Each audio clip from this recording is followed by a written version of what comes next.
Hey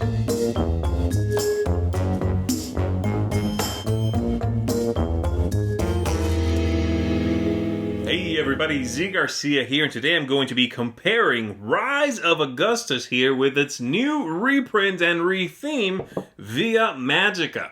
As you can tell right away, this is a considerably smaller box compared to this one here, and of course they have changed the themes. The games remain largely the same, but there's a decent amount that has been changed. You know, the games are ultimately the same, but quite a bit different. So I'm going to be diving into what's different about them, some of the tweaks, what I consider, the reasons behind why they made those tweaks, and see what you think about that comparison. Ultimately, as if you've seen my review, you can definitely go check that out to get more detail, but ultimately, either one of these I think is fine. Neither one I would say is flawed, where I wouldn't recommend it, and instead steer you towards the other one. If you're interested, get whichever one is simply available to you.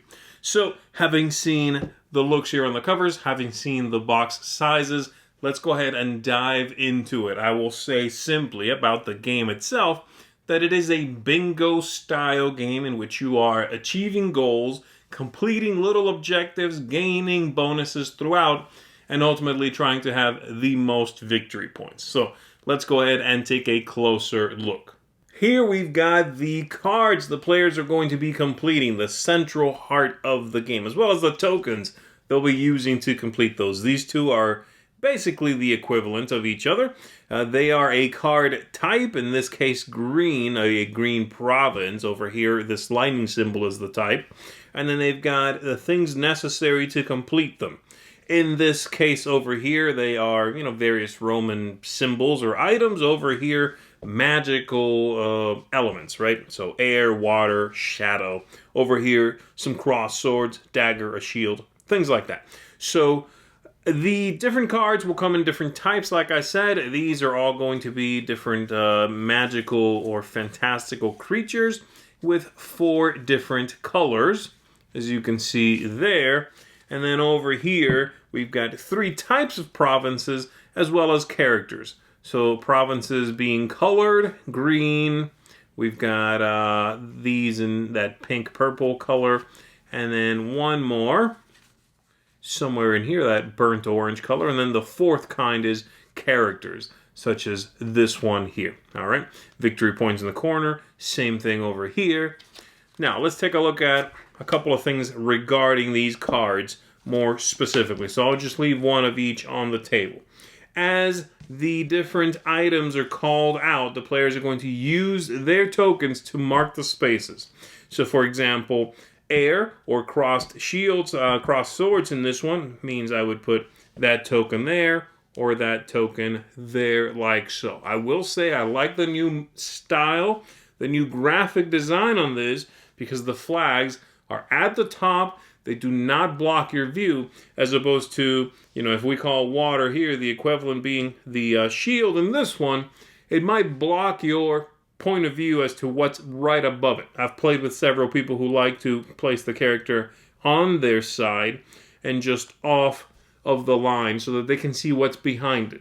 This is a good idea. This makes more sense having them across the top. They never get in your own way. So I like that.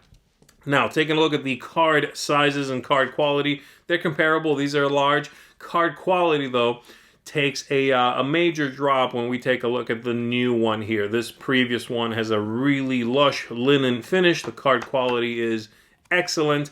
And the new one is, while I would not say it's flimsy, it feels a little bit more cardboardy. It feels a little bit cheaper. And that's true. The game is cheaper, comes in a smaller box. Everything about it ultimately will be, for lack of a better term, cheaper. It'll be a little lower in quality across the board, all right? So those are the cards that the players will have in front of them. Let's take a look at what else comes in this box. Here are some of the bonuses you might achieve in the game. The bottom ones here are for having that many cards in front of you. As soon as you get to 2 cards, you can choose to take this. And if you do not qualify for any of the ones later in that stack. If you choose not to, though, later on when you get to 3, then maybe you'll take that one worth 4 victory points. If you pass on that one later and eventually get to 4 cards, well, hey, maybe that'll still be around, and you can take that one, and so on down the pile. These here are nice, thick cardboard tiles, very well constructed. These are the exact same material as the player cards, same size, same everything. They are double-sided, so they'll be easy to find, but they are a little bit flimsier. Not really a big deal. These are not handled very much. You'll put them out on the table and forget about them. And then up here we've got these that are for completing sets. 3 of a kind, basically. As soon as I have 3 of the burnt orange type province there, I don't have a better name for it, but you understand. I'll get this, 10 points. Same thing for 3 of the blue ones. And then there's a little change in this grouping. Normally, you have for 3 of this, or 3 of these, it used to be 8 points, now it's 6. And then for 1 of each, over here, it would be 6 points, well now it's 8. So they made 1 of each better than simply having 3 of that kind. That's a small change, though, not really a big deal. And then for 3 of these would be 4 points. 3 of these, or the characters in this case, 2 points. There you go. Basically the same. Rise of Augustus also happens to have a scoring pad here, where you can figure out everyone's scores. There is no such thing in the new one.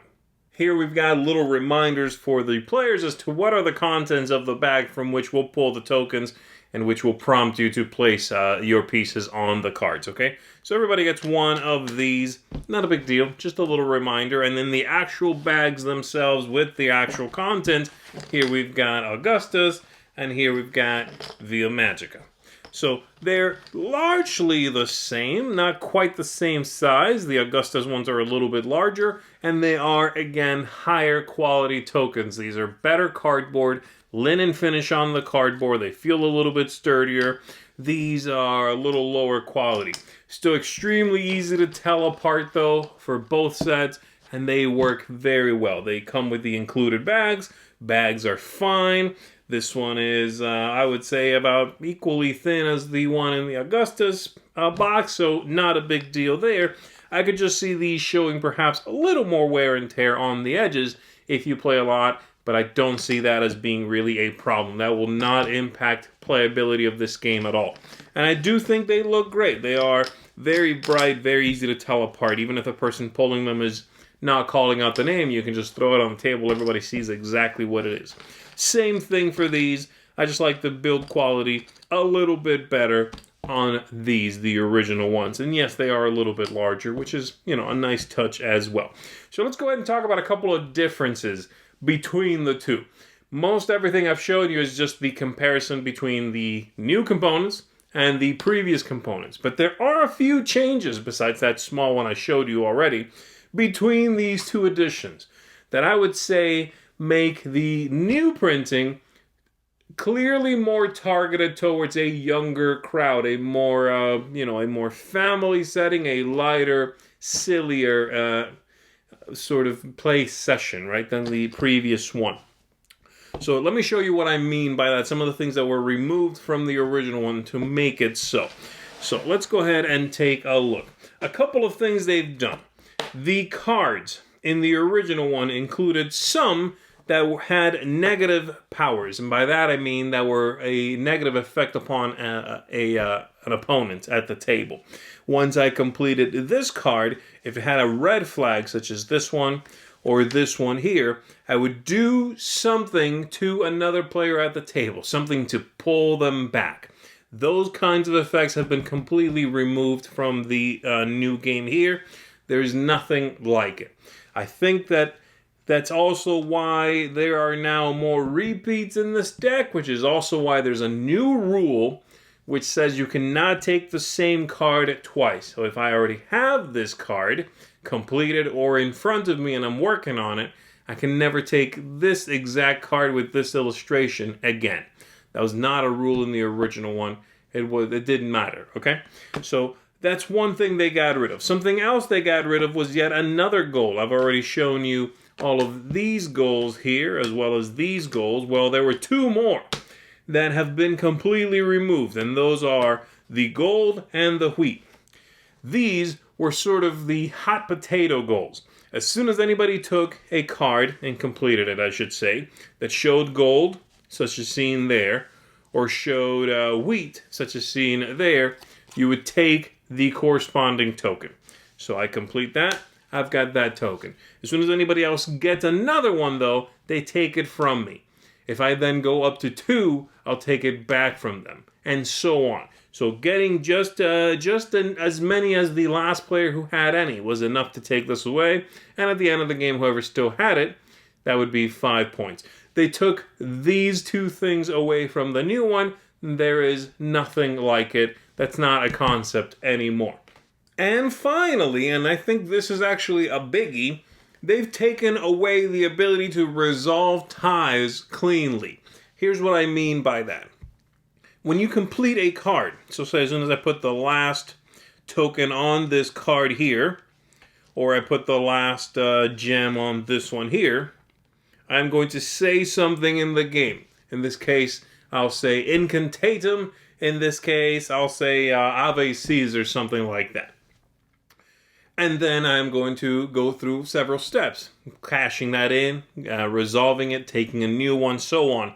If multiple players do it, though, these 2 games resolve that very differently.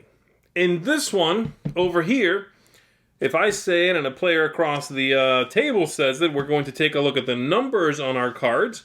Mine says Sicilia, 5, and this one says 69. They have a higher number, I have a lower number. We go from the lowest to the highest, resolving everything. I'll cash in the card, I'll get the special ability which gets me another one of these. I'll bank that, take a new one, all of that, and then this opponent will go. In the new game, there is no such thing as a number on the card. It's simply whoever said it first. That's it. Whoever said it first gets to do everything that they would do first. Very much a children's rule, and one meant to, I suppose, make the game feel a little bit lighter, a little bit sillier. Unfortunately, because of the way that rule is, it means that there are possibilities in the game for you to really get hosed. If, one of these goals is about to be taken, you and I both got to 6 cards at the same time. We've passed on every one up to now, and you said incantatum before I did. You might take this, and I simply cannot. That's a big, big deal that you cannot plan for, that you cannot contend with. In the other game, if I'm coming up to 6 cards and so are you, at least I can look at the table and see what your numbers are and know, my numbers are generally lower. I think I'll be okay. I think I can still beat them to it. In this one, you can't do that. So that's probably my biggest gripe in this new printing, honestly. It would have been very, very easy to add a little number somewhere in a corner and it not be an issue whatsoever. You want to play with the incantatum shouted first rule? Sure, why not? You want to play where it actually matters and you don't have to guess? Put a number on there, check it. You're completely done with that. So there you go. That's basically that. Those are the differences between Augustus, or Rise of Augustus, as the English printing said, and the new Via Magica here. Really, get either one. They both work quite well. They're both attractively made. The cute new theme is adorable. Illustrations are beautiful and engaging.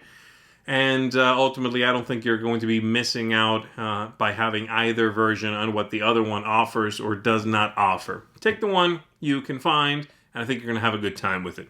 Go check out my review, like I said, of the new one, Via Magica. And I will see you on the next one, everybody. My name is Z Garcia. You've been watching The Dice Tower. Take care.